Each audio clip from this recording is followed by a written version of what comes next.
आरोग्यम कार्यक्रम के सभी श्रोताओं को ध्वनि मित्र पांडुरंग पुराणिक का नमस्कार। और श्रोताओं, आज हमारे साथ हैं वरिष्ठ स्त्री एवं प्रसूति रोग विशेषज्ञ डॉक्टर मधु जैन, जो heritage institute of medical sciences Bhadwar Varanasi से जुड़ी हुई हैं। डॉक्टर साहब, बहुत बहुत स्वागत है। नमस्कार। प्यार भरा नमस्कार आप सभी लोगों को। डॉक्टर साहब, फोन आने शुरू हो गए हैं, हम लोग देखते हैं पहला फोन किसका है। हेलो हेलो, नमस्कार। आरोग्यम कार्यक्रम में आपने फोन मिलाया है। नमस्कार सर। नमस्ते। डॉक्टर मधु जैन हमारे साथ हैं, स्त्री रोग विशेषज्ञ। क्या पूछना चाहती हैं आप? पहले अपना परिचय दीजिए, कहाँ से बोल रही हैं? मैं सारनाथ वाराणसी से बोल रही हूँ। आपका नाम बताइए। अमृता यादव।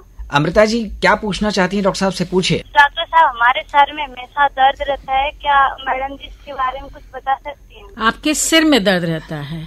तो ये बताइए, आपकी उम्र कितनी है? आँखों में देखने में प्रॉब्लम है? नहीं, आँखों में तो नहीं प्रॉब्लम है, हमारी एज 19 साल है। अच्छा, तो आप काफी देर तक क्या टीवी कंप्यूटर के सामने काम करती हैं? नहीं करती। तो मेरी सबसे पहले एडवाइस है कि आप अपनी आँख टेस्ट कराएं। सर्दी जुकाम खांसी तो नहीं रहती है?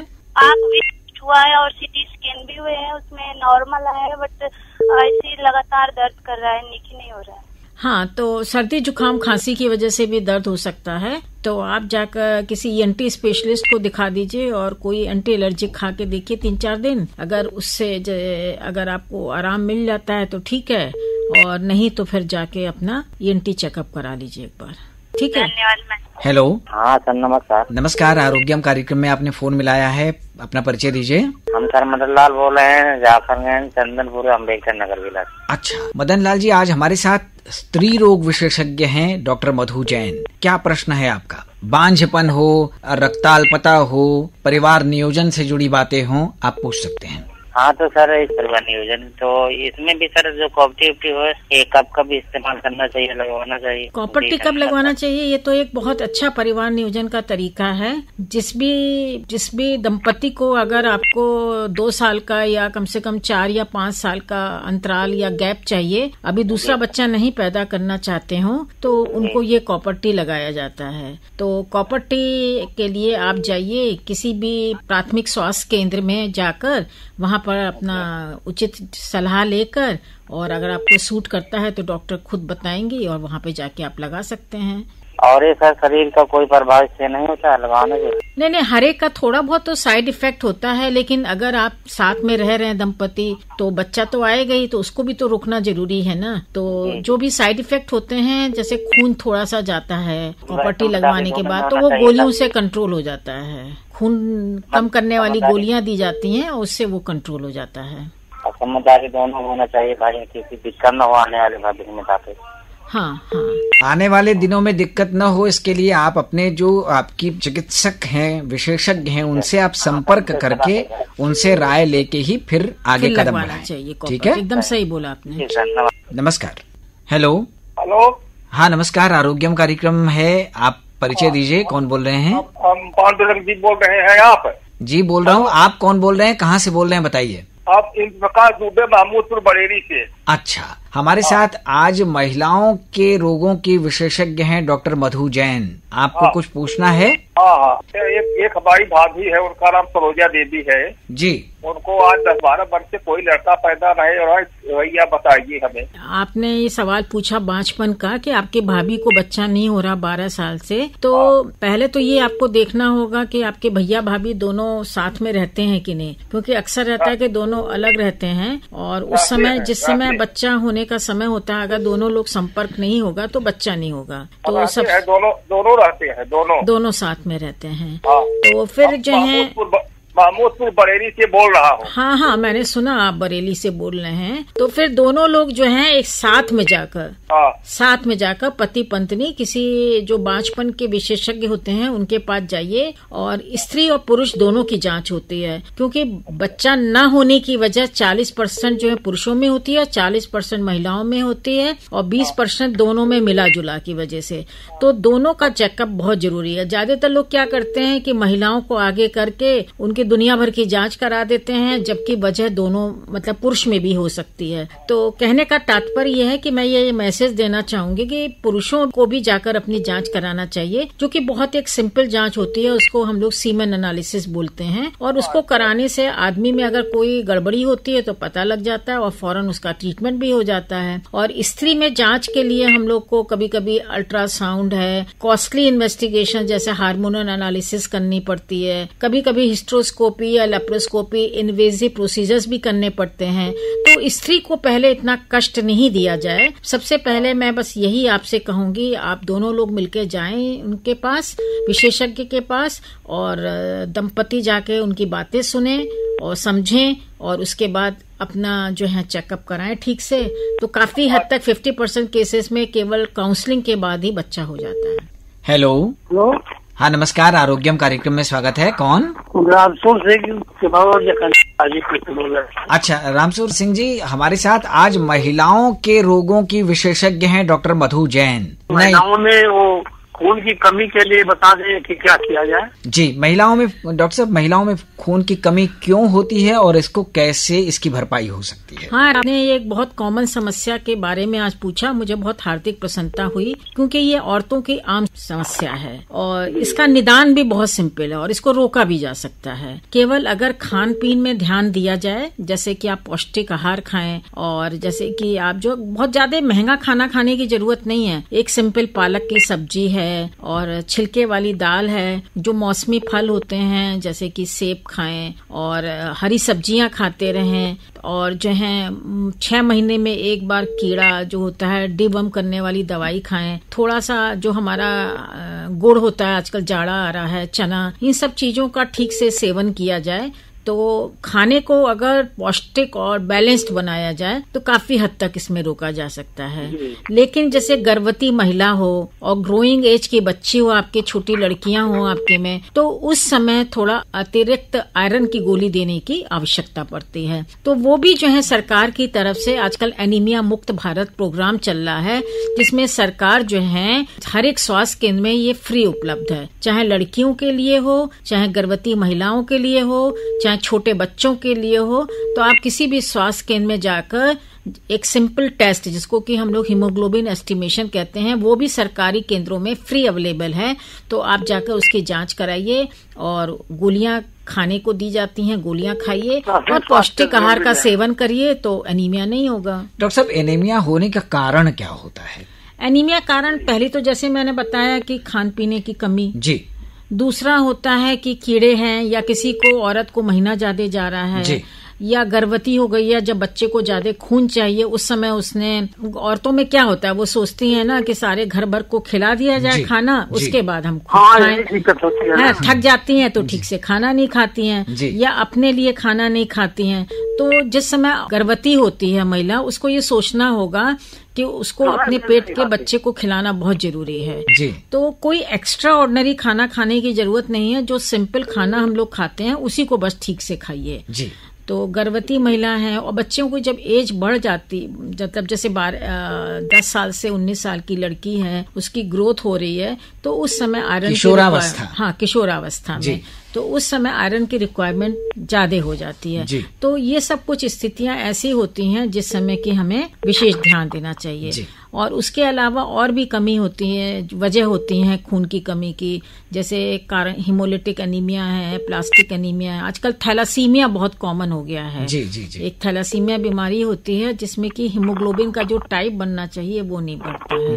तो उसके लिए अगर आपने नॉर्मल आयरन की गोली खाई और 4 हफ्ते के बाद भी अगर आपका हीमोग्लोबिन नहीं बढ़ना है, तब जरूर मैं कहूंगी कि किसी उचित फिजिशियन के पास जाके या जिसको इससे संबंधित जानकारी है उसके पास जाकर जरूर चेक। ठीक है, धन्यवाद। हेलो। हाँ, नमस्कार, आरोग्यम कार्यक्रम में स्वागत है। नमस्कार। हमारे साथ डॉक्टर मधु जैन हैं, महिलाओं के रोगों की विशेषज्ञ। मेरे वाइफ को प्रॉब्लम है, वो मोबाइल पर बात कर पाती है। चिड़ियापुर से असगर बोल रहे हैं। ठीक है, क्या दिक्कत है आपकी पत्नी को? डॉक्टर साहब से बात कीजिए। डॉक्टर नमस्कार। नमस्कार। वैसा है कि वाइफ को जो है वो उसका प्रोसेस ये निकल चुका है, बच्चेदानी में ऑपरेशन होके। अभी उसको बहुत पेशाब बहुत होता है, रात को भी 4 बार 5 बार पेशाब होता है। 4-5 बार नहीं, वो कम से कम दर्जनों होता है। अब घंटे आधे घंटे में उठना पड़ता है उसको। अच्छा, तो आपके जो है औरत हैं उनकी बच्चेदानी निकल चुकी है? हाँ जी, वो निकल। तो देखिए, बार बार पेशाब आना तो एक मतलब ये साइन है कि आपकी पत्नी को यूरिनरी ट्रैक्ट इन्फेक्शन हो सकता है, यूरिन में इन्फेक्शन। उन्होंने बच्चेदानी निकाल दी, लेकिन बच्चेदानी निकालने के बाद भी यूरिन में इन्फेक्शन हो जाता है, तो आप यूरिन का टेस्ट कराइए और उसमें देखिए कि कोई इन्फेक्शन है कि नहीं है। इन्फेक्शन होता है तो उसके डॉक्टर साहब, ये आज की बात नहीं, कम से कम हो गया 20-25 साल से। अभी बहुत सब कुछ हो चुका है। उनकी एज है 70 के करीब होगा। तो उनका शुगर कैसा चल रहा है? नहीं, शुगर ये शुगर कोलेस्ट्रॉल और बाकी ये सब कुछ नहीं है, सब सही है। तो थोड़ा सा ना आजकल आपको एक कीजल्स एक्सरसाइजेस होती हैं, फिजियोथेरेपी, जहाँ पे कि नीचे की मसल्स को टाइट करने के लिए कुछ एक्सरसाइज बताई जाती हैं। तो आपके पत्नी को मैं ये सलाह दूंगी कि कैल्शियम की गोली खाएं और नीचे की मांसपेशियों को मजबूत करने के लिए कुछ एक्सरसाइजेस होती हैं, वो किसी भी फिजियोथेरेपी में या हमारे मेडिकल कॉलेज में ही आकर आप ये सब कुछ सीख सकते हैं। कैल्शियम की गोली तो बराबर रोज 2 सुबह 2 शाम खाती रहती है। बहुत अच्छी बात है। अगर उसके बाद भी नहीं ठीक हो रहा है तो आप किसी यूरोलॉजिस्ट को जाके, जो कि पेशाब के जानकार होते हैं, उनसे जाके सलाह लीजिए। हो सकता है सिस्टोस्कोपी और ये सब की जरूरत पड़े। ठीक है? अच्छा, ठीक है डॉक्टर साहब, सादर नमस्कार। धन्यवाद भाई, बहुत सादर नमस्कार, क्योंकि आप गरीब परवर हैं। धन्यवाद। हेलो। हाँ, नमस्कार, आरोग्यम कार्यक्रम में स्वागत है। नमस्ते सर, मैं आरती बोल रही हूँ। हमारे साथ डॉक्टर मधु जैन है, महिलाओं की विशेषज्ञ। पूछिए, क्या पूछना है आपको? हाँ मैम, नमस्ते मैडम। नमस्ते आरती जी। मैडम, मेरा यही दिक्कत है कि जैसे MC मेरा आता है तो उसमें ब्लड जिससे एकदम ब्लैक में जाता है। ब्लैक में जाता है? हाँ, एकदम भूरा कलर, जिससे एकदम गाढ़ा कत्थई में आता है। अच्छा, बच्चे हैं आपके? 3 बच्चे हैं। 3 बच्चे हैं। बच्चे को दूध तो नहीं पिलाती हैं? नहीं मैम, बच्चे बड़े हो गए हैं। छोटा वाला 5 साल तक हो गया है, दूध नहीं पिलाते हैं। और सब ऑपरेशन से हुए हैं बच्चे मेरे। अच्छा, आपकी उम्र कितनी है? जी वही 30 साल होगी। महीना समय पे तो आता है ना?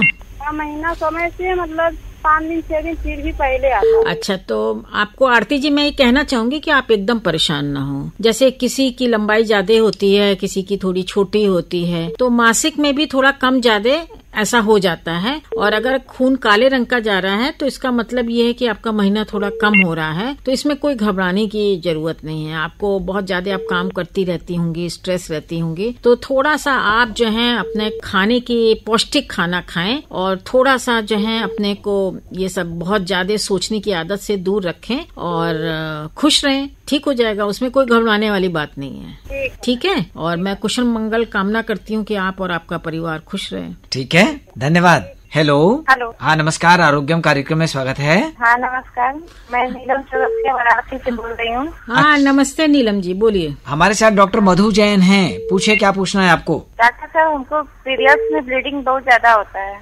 अच्छा, आपकी उम्र कितनी है? बच्चे कितने हैं? बच्चे मेरे 2 हैं। 21 साल का है और एक 15 साल का है। आपकी उम्र कितनी हो गई है? उम्र 40 साल है। आपने कभी किसी को दिखाया या चेकअप कराया अगर खून ज्यादा जाता है तो? जी, मैंने चेकअप कराया था 2 साल पहले। एक गांठ का ऑपरेशन छोटा सा हुआ था, बच्चेदानी के मुंह पे था जो। अच्छा। हाँ, फाइब्राइड। उसके बाद सही था 2-4-6 महीने, लेकिन फिर उसके बाद अब इधर भी कुछ 4-6 महीने से ब्लीडिंग ज्यादा हो रहा है। अच्छा, तो मैं तो आपको ये सलाह दूंगी कि एक बार जब गांठ बन जाती है तो दूसरी बार बनने की उसकी संभावना थोड़ी नॉर्मल से ज्यादा रहती है। मतलब 3 में से 1 महिला को फिर से हो सकती है। तो आप अपना एक तो खान पीन ठीक रखें जिससे आपको एनीमिया की कमी ना हो, और दूसरी मैं सलाह दूंगी किसी भी स्त्री रोग विशेषज्ञ के पास जाके अपना फिर से चेकअप कराइए, कहीं तो आपको ट्यूमर या कोई समस्या तो नहीं हो रही है, और एक अल्ट्रासाउंड भी कराइए देखने के लिए कि क्या प्रॉब्लम है, और जैसे ही उसमें निकलेगा जांच में उसी के हिसाब से आपकी समस्या का समाधान हो पाएगा। ठीक है नीलम जी? जी ठीक है डॉक्टर, धन्यवाद। हाँ नमस्ते। नमस्ते। हेलो। हाँ नमस्कार, आरोग्यम कार्यक्रम में स्वागत है। सर मैं राजाराम कालिका धाम सेवापुरी वाराणसी से बोल रहा हूँ सर। प्रणाम। हाँ नमस्कार राजाराम जी, आज हमारे साथ स्त्री रोग विशेषज्ञ हैं डॉक्टर मधु जैन। आपका तो बात करना था सर। पूछिए, प्रश्न पूछिए। जी डॉक्टर साहब नमस्ते। नमस्ते नमस्ते, बहुत प्रश्न पूछिए। जो लॉकडाउन के पहले हम अपने औरत का जांच कराए थे, HSG जांच कराए थे, तो फ्लैपियन ट्यूब जाम निकला था। अच्छा अच्छा, वो आप ही की थी डॉक्टर साहब। अच्छा अच्छा, ठीक। आप ये कहना चाहते हैं उनकी नली में ब्लॉक निकला था, तो अगर आपके नली ब्लॉक हो गई है तो उसको दूरबीन की जांच को, जिसको हम लोग लेप्रोस्कोपी बोलते हैं, उससे कंफर्म किया जाता है। अगर ब्लॉक होता है और किस वजह से ब्लॉक हुआ है तो उसी हिसाब से उसका ट्रीटमेंट किया जाता है। तो आपके जो भी जांचें की होंगी मैंने, दूरबीन की जांच या बच्चेदानी के एक्सरे की जांच, जिसको HSG बोलते हैं, वो सब लेके आइए और उसके हिसाब से देखकर फिर आगे उचित परामर्श दिया जाता है। हेलो, नमस्कार, आरोग्यम कार्यक्रम में स्वागत है। शबाना जी कहाँ से बोल रही हैं? मुझे दिया जक्का।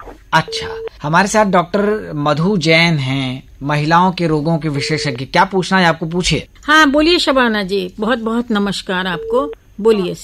मैडम हमें परेशानी है पेट का, तो उसी के बारे में बात करना था। आपके पेट में क्या तकलीफ है? दर्द होता है और भी कोई तकलीफ? उम्र क्या है आपकी? 26। तो ये जो दर्द है इसके संग और भी कोई तकलीफ है? पेशाब में, टट्टी में जलन होना? नहीं, इससे कोई बात नहीं है, खाली पेट में दर्द होता है, इससे परेशान है सर। हमारे पेट में बहुत दर्द होता है, तो ऐसा है, आप तो एक पहले अल्ट्रासाउंड करा लीजिए, है ना? अल्ट्रासाउंड करा चुके मैडम। अगर अल्ट्रासाउंड के बाद भी सही नहीं हो रहा है तो आप आइए, हमसे आके कांटेक्ट करिए, तब आपको देखना पड़ेगा, एग्जामिन करना पड़ेगा, समझना पड़ेगा। किस विषय में देखती है? खाली पेट के, मतलब महिला को खाली पेट के बारे में देखती है कि बच्चे के बारे में? सब कुछ, महिलाओं से जुड़ी जितनी भी समस्या है डॉक्टर साहब उसके विशेषज्ञ हैं। ठीक है, धन्यवाद। ठीक है, हाँ, नमस्ते। डॉक्टर मधु जैन जी, बहुत सारे श्रोताओं ने प्रश्न भी पूछे और उनका जवाब भी उनको मिला है। हम आपसे जानना चाहेंगे, महिलाओं में बच्चेदानी का, गर्भाशय के मुख का कैंसर बहुत होता है, इससे बचाव के लिए टीके भी आ गए हैं और अभी जो सूचनाएं आ रही हैं उसके अनुसार हमारा स्वदेशी टीका भी, उसका भी इजाद हो चुका है। तो हमको भारतीय टीका मिल गया है और वो शीघ्र ही सबको उपलब्ध होगा। उस टीके का क्या लाभ है और कब उसको लगवाना चाहिए और क्या उसको लगवाना आवश्यक है, जरूर आप बताएं। देखिए, बचाव के लिए तो सबसे बढ़िया तरीका है ये है कि आप जो है संपर्क जो है एक ही स्त्री के साथ बनाएं या स्त्री एक ही पुरुष के संग बनाएं। देखिए, ये टीका जो है 10 से 14 साल की लड़कियों को लगवाया जाता है जी। 10 से 14 मतलब कि जब तक उनकी शादी नहीं हुई, उन्होंने कोई सेक्सुअल एक्टिविटी नहीं स्टार्ट की है, उस समय ये टीका लगता है। और 2 टीके गवर्नमेंट ऑफ इंडिया से रिकमेंडेड हैं और हमारी सरकार ने इसको शुरू भी किया था। जैसे कि इम्यूनाइजेशन प्रोग्राम होता है, बच्चों को लगता है, आप लोग तो सभी जानते हैं, पोलियो, डिप्थीरिया, इन सब का टीका लगता है। तो हमारी सरकार ने भी टीकाकरण में 10 से 14 साल की लड़कियों को शुरू किया था और ये ह्यूमन पेपिलोमा वायरस की वजह से ये कैंसर सर्विक्स होता है जी। तो इसको अगर 10 से 14 साल की लड़कियों को दे दिया जाए और 2 टीके उस समय लगते हैं तो ये काफी कारगर होता है। मैं ये कहूंगी कि 90% से ज्यादा ये इफेक्टिव होता है। और बड़े होने पर ये जब महिला गर्भवती होती है या बाद में जिनके बच्चे बहुत ज्यादा बार बार होते हैं या जिनको सेक्सुअली ट्रांसमिटेड डिसीजेस होने की संभावना बढ़ जाती है या अपना पेप्समियर आप नहीं करा सकते हैं, तो उसमें भी जो है ये काफी हद तक कारगर साबित होता है। लेकिन दुख की बात यह है कि हमारे इंडिया में फ्री इम्यूनाइजेशन होने की वजह से कुछ प्रॉब्लम आ गई, उसकी वजह से ये नेशनल इम्यूनाइजेशन प्रोग्राम में आगे कंटिन्यू नहीं हो पाया जी। लेकिन जैसा कि आपने सवाल में पूछा है कि अगर हम लोग इसको 10 से 14 साल की किशोरावस्था में अगर लड़कियों को लगवाएं और अगर 35 साल के और 60 साल की उम्र में अगर हर 5-5 साल पर अगर हम लोग एक सिंपल पानी की जांच होती है जिसको हम लोग पेप्समियर बोलते हैं, अगर उसको भी कराते रहें तो मैं ये समझती हूँ कि किसी भी महिला को 1-2 केस को तो आप छोड़ दीजिए, नहीं तो मुझे लगता है 100% इफेक्टिव होगा कि हम कैंसर और सर्विक्स को अपने देश से इरेडिकेट कर पाएंगे। क्या बात है, बहुत अच्छा है। तो जागरूक होना जरूरी है हर परिवार को और जो महिलाएं हैं उनको भी, जो उनकी बेटियां हैं उनके अच्छे स्वास्थ्य की दृष्टि से। हाँ, हम लोग तो ये करते हैं ना कि जैसे औरत को आई, बच्ची को लेके आई अपनी 10 से 14 साल को, तो जब भी महिला आती है तो हम लोग महिला से कहते हैं, मतलब माँ से, कि तुम अपना पेप्समेयर कराओ जी। और लड़की से कहते हैं अपना कि तुम अपना टीका लगवा लो जिसकी शादी नहीं हुई है। तो 2 काम एक साथ हो जाते हैं, उसका पेप्समेयर भी हो जाता है और लड़की का टीका भी लग जाता है। और उसके बाद उन दोनों को उचित सलाह भी दे देते हैं कि कैसे आगे चल के आपको रहना है। सेक्स से रिलेटेड बीमारी ना हो तो आपको अपनी बच्चेदानी की और अपने गुप्तांगों की कैसे सफाई करनी है, कैसे, और अगर साथ में अगर हस्बैंड भी आता है या उनके फादर आते हैं तो इसको कंडोम से भी अगर प्रॉपरली इस्तेमाल किया जाए तो कैंसर सर्विस को रोका जा सकता है। तो इन सब की अगर उचित सलाह दी जाए और अगर महिलाओं में जागरूकता बढ़े पेप्समियर कराने के पीछे, और किशोरियों को अगर वैक्सीन लगवाया जाए, सिर्फ 2 ही सिंपल इंजेक्शन तो लगाने होते हैं, कोई साइड इफेक्ट नहीं होता, तो मैं ये समझती हूँ कि हमारे देश के सीए सर्विक्स जैसा कैंसर भयानक बीमारी एकदम से खत्म हो जाएगी। डॉक्टर साहब, एक प्रश्न और है, जैसे 14 साल तक की उम्र में किसी को नहीं लग पाया और किसी की शादी जो है कि लड़की की 26 साल में हो रही है, तो क्या वो भी लगा सकती है? देखिए, एक बार जब मैरिटल रिलेशनशिप हो जाते हैं तब ये इतनी कारगर नहीं होती लेकिन है। अगर 26 साल में शादी नहीं हुई है हाँ तो लगवा सकते हैं, लेकिन जो है उसकी एफिकेसी अगर आप किशोरावस्था में लगाएं तो ज्यादा बेहतर है। तो जरूर ध्यान दीजिए, जो भी 10 से 14 वर्ष की लड़कियां हैं उनको ये टीका जरूर लगवाइए और कैंसर जैसी भयानक बीमारी से बचाकर अपने परिवार को खुशहाल बनाइए। बहुत अच्छा लगा डॉक्टर मधु जैन जी। कार्यक्रम हम लोग समाप्त करें उससे पहले आपकी पसंद का एक गाना जरूर सुनाना चाहेंगे श्रोताओं को। कौन सा गाना है बताइए? जिंदगी के सफर में गुजर जाते हैं। तो हम यही गाना अपने श्रोताओं तक पहुंचाते हैं और स्त्री रोग विशेषज्ञ डॉक्टर मधु जैन को, जो heritage institute of medical sciences Bhadwar Varanasi से जुड़ी हुई हैं, ढेर सारा धन्यवाद दे देते हैं। अगले सप्ताह एक नए विषय के साथ, एक नए विशेषज्ञ के साथ आरोग्यम कार्यक्रम में हम फिर उपस्थित होंगे। तब तक के लिए ध्वनि मित्र पांडुरंग पुराणिक को दीजिए अनुमति। नमस्कार। नमस्कार। जिंदगी के सफर में गुजर जाते हैं जो मकाम, वो फिर नहीं आते, वो फिर नहीं आते। जिंदगी के सफर में गुजर जाते हैं जो मकाम, वो फिर नहीं आते, वो फिर नहीं आते।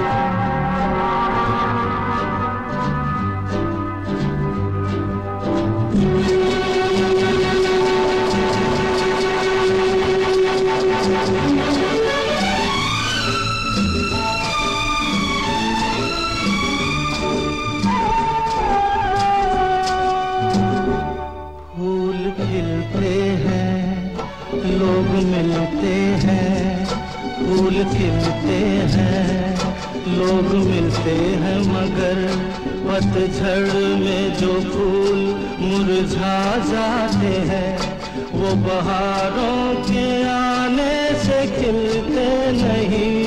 कुछ लोग एक रोज जो बिछड़ जाते हैं, वो हजारों के आने से मिलते नहीं।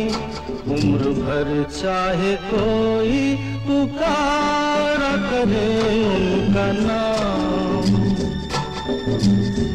वो फिर नहीं आते, वो फिर नहीं आते।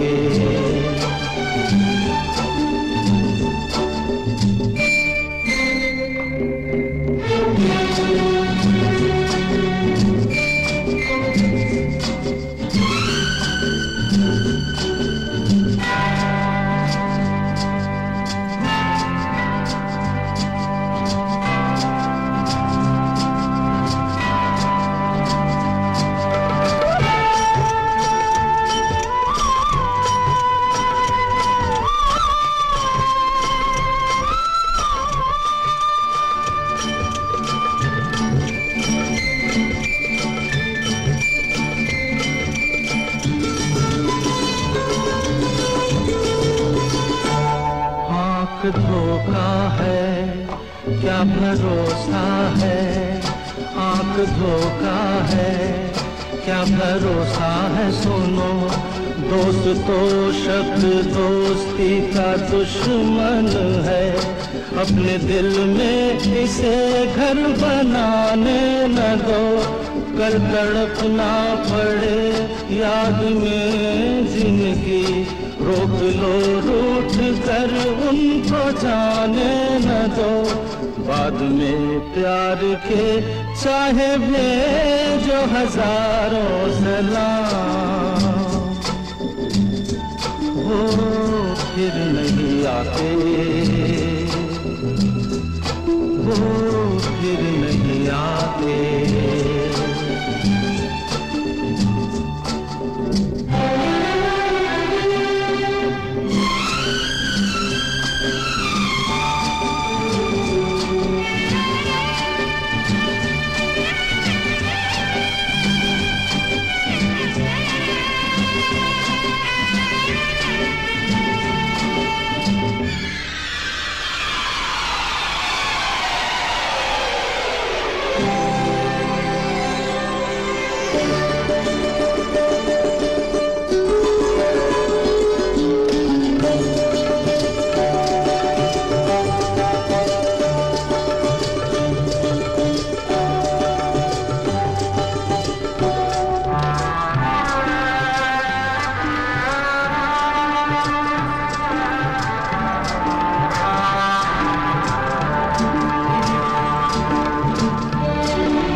रात जाती है, सुबह आती है, रात जाती है, यूं ही वक्त चलता ही रहता है, रुकता नहीं।